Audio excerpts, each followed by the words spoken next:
We can't use Grub. Can't do it. It doesn't like bash.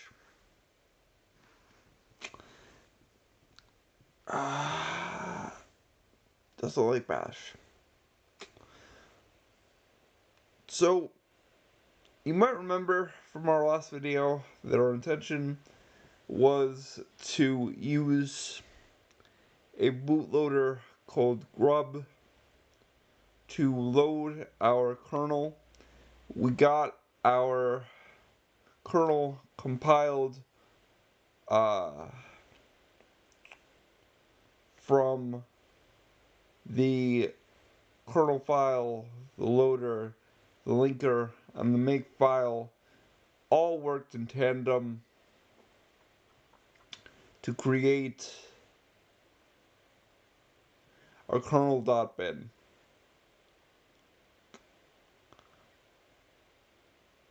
But the bootloader we were planning to use, the bootloader that is used in the tutorial,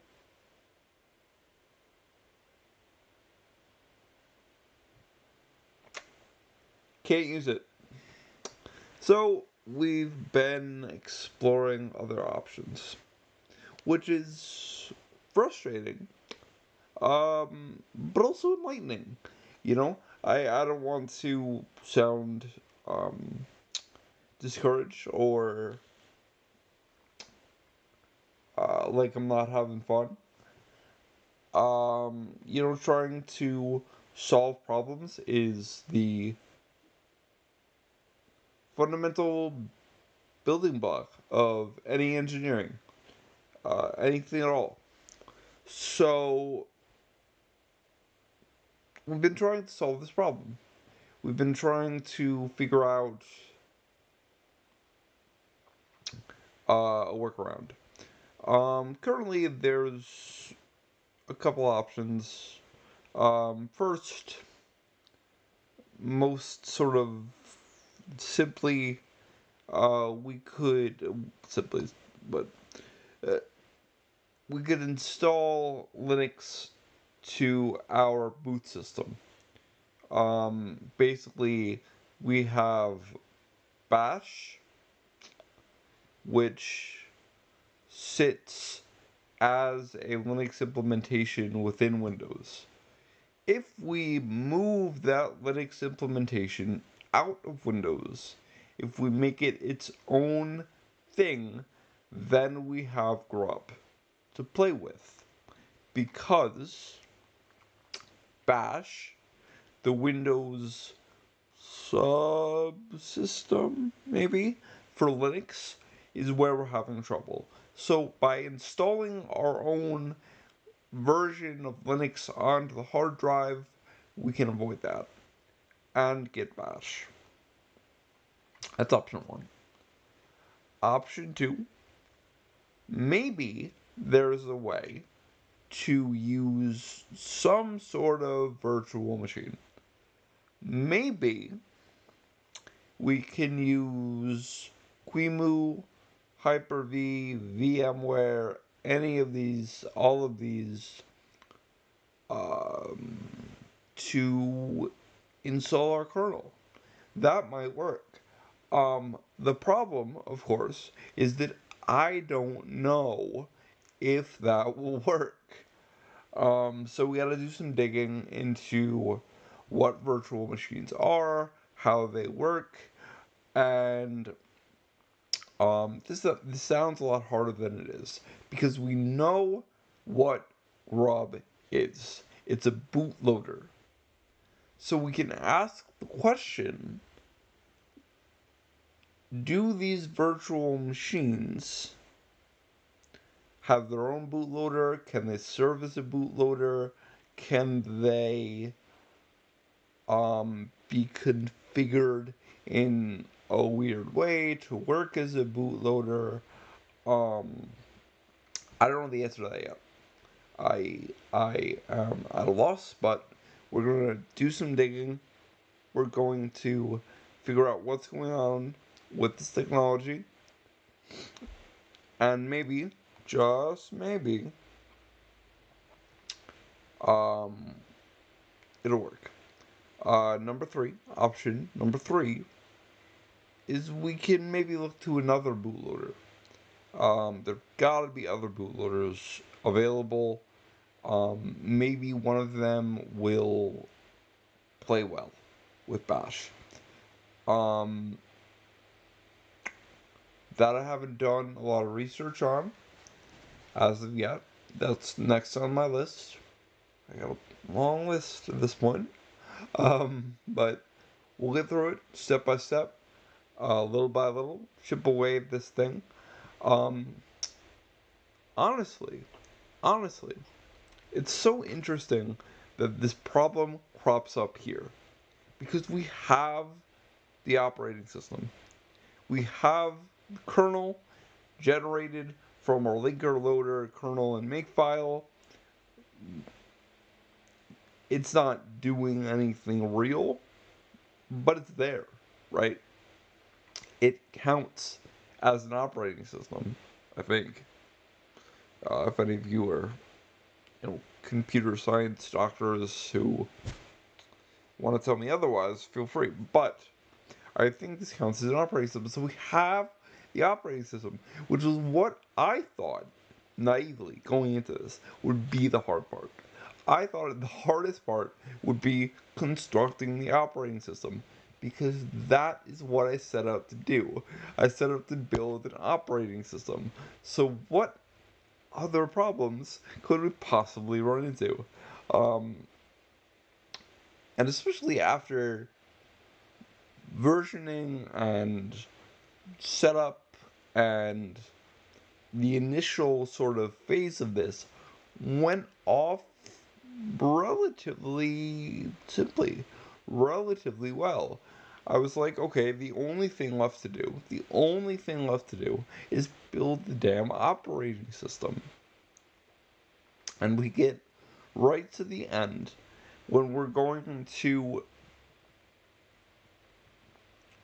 um launch our demo first operating system, and this happens. It's the last step. The very, very last step before we get an operational operating system. Operating system. Yeah, that's okay. Uh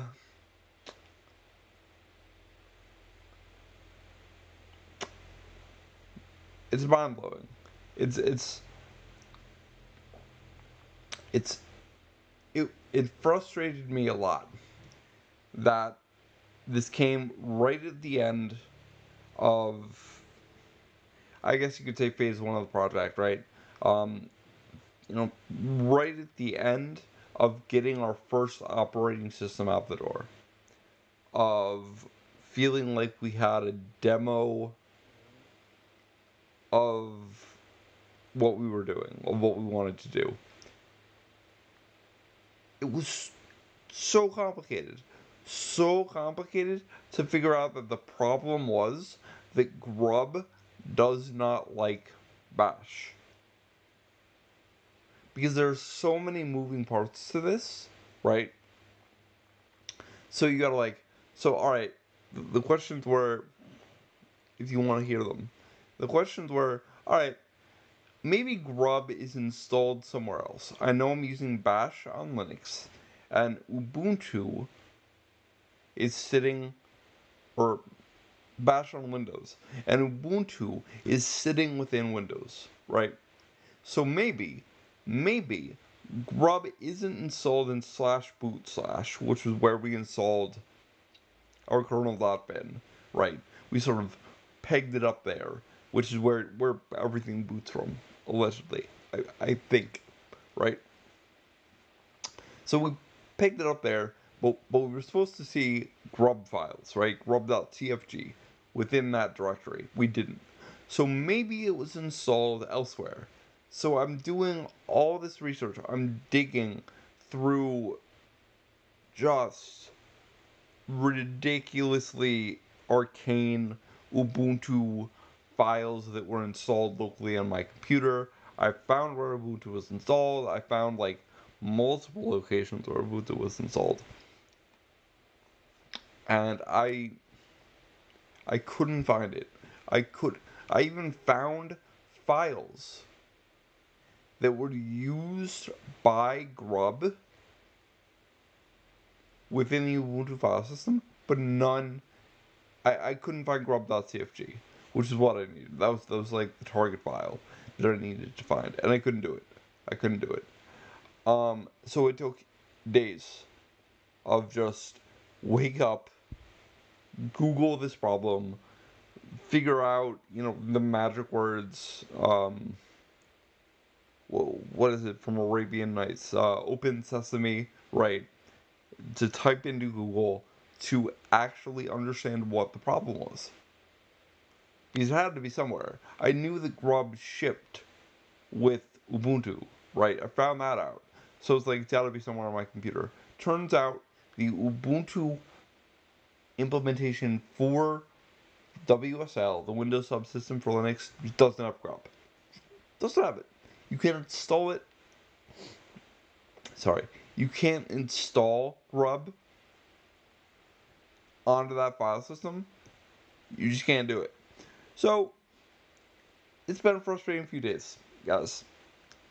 In case you can't tell by how exasperated I've been this entire video. But, we found out the problem, we're gonna keep moving forward, we're gonna keep pushing on, and we're gonna keep solving these little problems, little by little by little, until we have something cool. And it might take a month to get this thing operational. But the cool thing is once we get this sort of end-to-end operational, once we get this like hello world version of an operating system, then all we have to do is code, right? Then all we have to do is like sit there with like C++ and just build stuff out, right?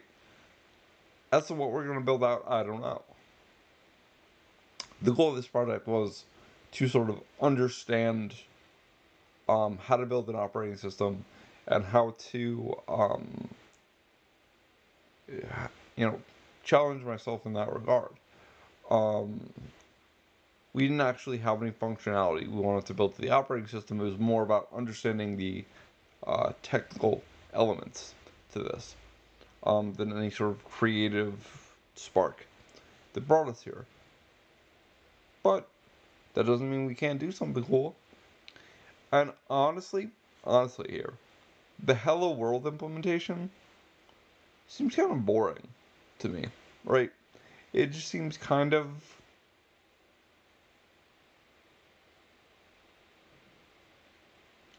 just a little bit boring. We gotta do something more with it. We gotta do something cool with it. And I think we can. Alright. Till next time, guys. That's Shabby Shambles tuning out. Hope you enjoyed it. If you did, like and subscribe. Even if you didn't,